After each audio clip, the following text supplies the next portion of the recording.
پاک هغه چې موږ تاسو درکړي. طیباتونه خورئ، من طیبات. پاک څه ته وایي؟ شریعت هم ورته پاک وایي او عقل هم ورته پاک وایي. دې ته پاک وایي. یو ته طیب وایي، یو ته حلال وایي. بعضې علما دې کې فرق کوي. نو حلال هغې ته و چې شریعت ورته ویل چې دا خورئ، او طیب هغې ته و چې شریعت هم ورته پاک وایي او عقل هم ورته پاک وایي، مزاج هم ورته پاک وایي. په طور مثال لکه زمونږ په دې پښتو کې متل دی، وایي که شکون حلال دی خو رنګ د مردار دی. نو ګوره شکون حلال دی خو طیب نه دی. ولې؟ د انسان مزاج نه مني. یا نبی علیه صلات وسلام خادمې وله چا راوړله؟ خادمۍ. نبی حضرت خالد ابن ولید رضی الله عنه ناست دی ورسره، خپل بیبي وله خادمې راوړله. نبی علیه السلام مخ ته چې کېښودله شوله، لاس ته راښکل. حضرت خالد ورته ویلې حرام دي، او ورته لا احرمه لکن استکرهه. حرام ورته نه یم خو زه نه خوښوم، زما ترې کرکه کېږي. ګوره دا خادمۍ حلاله ده خو طیبه نه ده. نو تاسو پاک خورئ. بعضې وخت کې ښکلی خوراک د چا مزاج نه مني. ولې؟ ځکه چې تاسو پاک خورئ نو ستاسو عبادتونه به قبلیږي، دعاګانې به قبلیږي.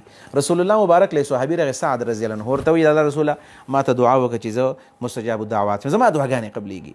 نبی علیه صلات وسلام ورته وایي یا سعد اطیب مطعمک تکن مستجاب الدعوه. سعده خپل خوراک دې پاک خود به خود مستجاب الدعوات به جوړ شي. نن سبا ولې زموږ دعاګانې نه قبلیږي؟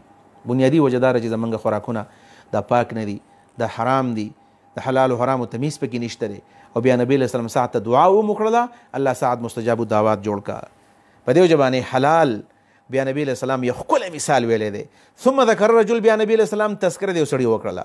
یا حقیقت کې څوک سړی نبی علیه السلام ته معلومو، او یا نبی علیه السلام د تمثیل په طور باندې ویلو چې الرجل یطیل السفر. یو سړی دی اوږد سفر یې وکړو، یعنی مطلب دا چې سم ځان یې ستړی کړو، د سهار نه تر د ماښام پورې لګیا دی، او زم پلاني ځای کې جومات کې درس دی هلته له ځان رسوم، پلاني ځای له اجتماع ځم، لاهور ته ځم، پنجاب ته ځم، کراچۍ ته ځم، هندوستان ته پسې ځم. اوږد سفر یې وکړو او ځان یې داسې خړ پړ کړو، او بالکل داسې د دین پروانې د ځان نه جوړه کړله. اشعثه ببر سره دی، ځکه اوږد سفر چې کوي د کنګي او د ګمنځ موقع نه میلاویږي. اغبر خړ پړ دی، ځکه یو ګاډي ته خیږي او بل ته خیږي، او دا شګې دي او دا هواګانې چلیږي، ګډوډ دی، د دین په مینه کې مست دی.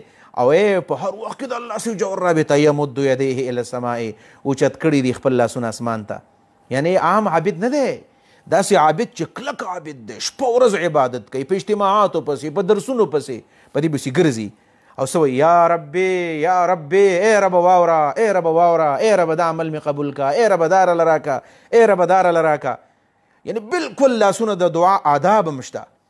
ځان یې مستړی کو، عاجزي یې وکړله، سفر یې پسې وکړو.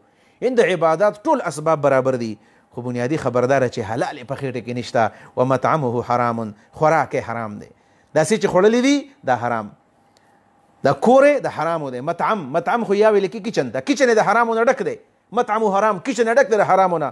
په دې کې ماچس په حرامو، په دې کې مالګه د حرامو، په دې کې غوښه د حرامو، په دې کې فریج د حرامو، په دې کې دا تنور د حرامو، په دې کې دا ګیس د حرامو، په دې کې ټماټر د حرامو، په دې کې دا غوښه د حرامو. څه مطلب د حرامو؟ د رشوت، د جوارۍ، دا پیسې دي که نه؟ الله دې زموږ په دې ملګرو من رحم وکړي. په دې بعضې اپیسونو کې دا کرپشن او دا پردی مال خوړل دا ډو عیب نه ښکاره کېږي. مطعمه حرام، خوراک حرام دی، خوراک ځای حرام دی. ومشربه، او دارنګې د مشرب حرام دی. مشرب څه؟ مشرب لکه فریج به منګوالو، فریج کې دا شملې پکې پرتې دي، ماسته پکې پراته دي، کولډ ډرنکس پکې پراته دي، جوس پکې پراته دي، داسې د حرامو دي، په رشوت کې اخیستې دي. فریج د حرامو نه ډک دی. او یادا چې مشرب د مراد د سکاک دی، سکاک د حرامو دی. څه چې سکي د اوبه د حرامو دي، د لسی د حرامو ده، یعنی شراب سکیه. نو چې شراب سکې، حرام سکې، حرام خوري.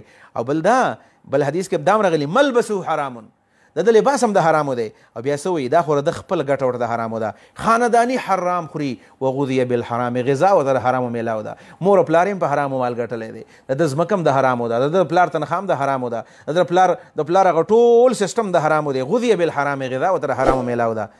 یعنی د ده مور پی هم د حرامو دي، د ده اډوکي، د ده غوښه، د ده هر څه د حرامو دي. فانا یستجاب لذلک، نبی علیه السلام فرمایي څنګه به د سوال قبول شي، څنګه به سوال قبول شي؟